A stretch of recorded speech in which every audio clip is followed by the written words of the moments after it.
नमस्कार मित्रों, मैं दीपक वशिष्ठ और हिंदी डीप 24/7 आपका स्वागत करते हैं। आज हम अमृत कहानियां नामक अपनी सीरीज प्रारंभ करने जा रहे हैं। इसके अंतर्गत हम हिंदी साहित्य से जुड़ी प्रमुख घटनाओं को संक्षिप्त कहानियों के माध्यम से देखेंगे। आज इसके अंतर्गत हम सबसे पहले सूरदास और बल्लवाचार्य जी की भेंट से संबंधित जो घटना है उसकी कथा को इस वीडियो में देखेंगे।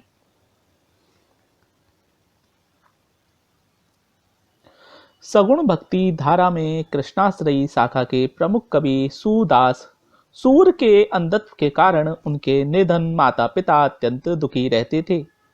उनकी निधनता पर सूर का अंधत्व भार था, अतः सूर सिही दिल्ली के निकट जो स्थान है को छोड़कर मथुरा की दिशा में स्थित एक ग्राम में आकर एक तालाब के किनारे कुटी बनाकर रहने लगे। 6 वर्ष की अवस्था में उन्होंने पिता की खोई मोहरों के बारे में बतला दिया था। उनका ज्योतिष ज्ञान बहुत ही प्रखर था, इस कारण उनकी ख्याति चारों ओर फैल गई। काफी व्यक्ति उनके पास आने लगे, उन्हें बहुत धन मिलने लगा। सूर को बोध हुआ कि वह माया मोह में पड़ गए हैं, जिस माया मोह को वह त्याग कर गांव से आए थे। अतः समस्त धन अपने पिता को देकर वह वहां से मथुरा होते हुए गऊघाट पहुंचे।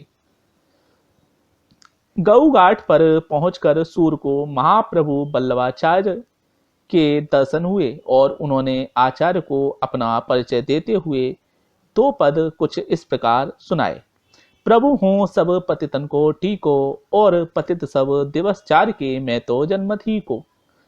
सूरदास जी अपनी दीनता दिखाते हुए कह रहे हैं कि हे प्रभु, मैं तो सभी पत्तों में अर्थात पापियों में उनका सिरमोर टीका हूँ, यानी सबसे बड़ा पापी हूँ। और तो 4 जन्म से हूँ, अर्थात मैं तो जन्म से ही अंधा हूँ, भगवान ने मुझे अंधा बनाया है, इसलिए मैं सब पतित माने पापियों का सिरमोर टीका हूँ। आगे एक पद और उन्होंने बताया, कहा, मो सम कौन कुटिल खलकामी, जेहि तन दियो ताई बिसरायो, ऐसो नौन हरामी। जो तन भगवान ने दिया उसे मैं बिसरा दिया मैंने, और मैं उसे देख भी नहीं पाता हूँ। और मैं अपनी जो भी नित्य क्रियाएं मुझे करनी चाहिए, जो मैं भक्ति करना चाहता हूँ, जो मैं प्रकृति को देखना चाहता हूँ, जो मैं लोगों को देखना चाहता हूँ, वह मैं कुछ भी नहीं कर पा रहा। तो इससे जब यह पद बल्लवाचार्य जी ने सुने तो वे उनसे प्रभावित हुए, परंतु सूर का आत्महीन तथा दीन भाव देखकर वे बोले, सूर हमें के ऐसो काहे को गिज्ञात है, कछु भागवत लीला वर्णन करी।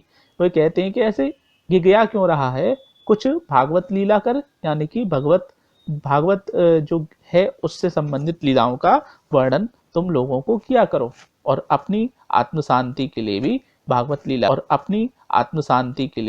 भागवत लीला का वर्णन करो। आगे चल के बल्लवाचार्य जी ने सूरदास को अपना शिष्य बनाया और बल्लभ संप्रदाय में दीक्षित किया। भागवत आधारित श्री कृष्ण के बाल स्वरूप की सारी लीला सूर के हृदय में स्थापित कर दी। फिर गोवर्धन उन्हें ले गए, जहां श्रीनाथ जी के दर्शन कराए।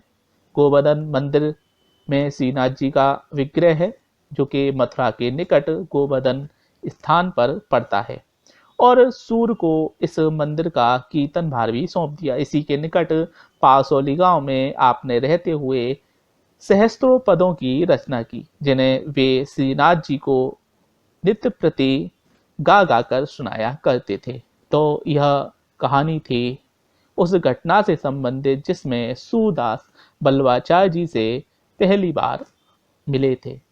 यह हिंदी साहित्य से संबंधित एक प्रमुख घटना है, जिसको आज हमने कहानी के माध्यम से देखा।